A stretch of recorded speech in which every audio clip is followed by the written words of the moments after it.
ahibati fillah, wal-iktharu min qiraati al-Quran.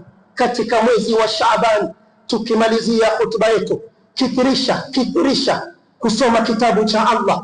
Anza sasa hivi uhusiano wako na kitabu cha Allah. Sasa hivi fungua kitabu cha Allah. Naam, ulikuwa ni mwendo wa wema waliotangulia, kama anavyotuelezea Salama ibn Kuhail, kana yuqal shahru Shaaban shahru al-qurra.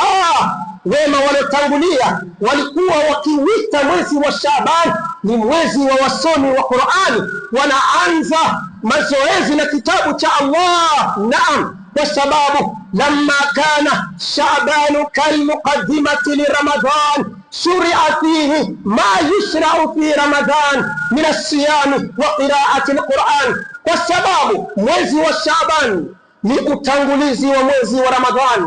Yale ambayo kwamba tuliamrishwa katika mwezi wa Ramadhani tunaamrishwa vile vile tuwe ni wenye kuyafanya katika mwezi wa Shaaban. Itakuwa ni aibu tarju najata wala tasluk masalikaha fa inna as-safinata la tajri ala al-yabas. Unataka kufaulu, unaitaka janna, lakini haufati barabara ya kupelekea janna, keti ukijua jahazi haitembei nchi kavu. Na hizi nafsi ambazo kwamba tunazo, an-nafsu katifli, nafsi ni kama mtoto mdogo, ni lazima uichukulie, usije ukaipeleka kwa kasi. La, nafsi haitakubali. Na ndio maana Ramadhani 10 la kwanza, hadith wala haraj, msikiti umefurika, watu wamejaa. Njoo 10 la pili, nafsi imekataa, haukuniandaa, haukunipatia maandalizi ya mapema. Ukitaka kujiandaa na Ramadhani, tunarudi katika utangulizi wetu.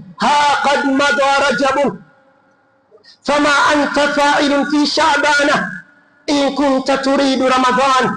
Mwezi wa Rajab umetondokea, umejiandaa kufanya yapi katika mwezi wa Sha'ban ikiwa unatizamia mwezi wa Ramadhani?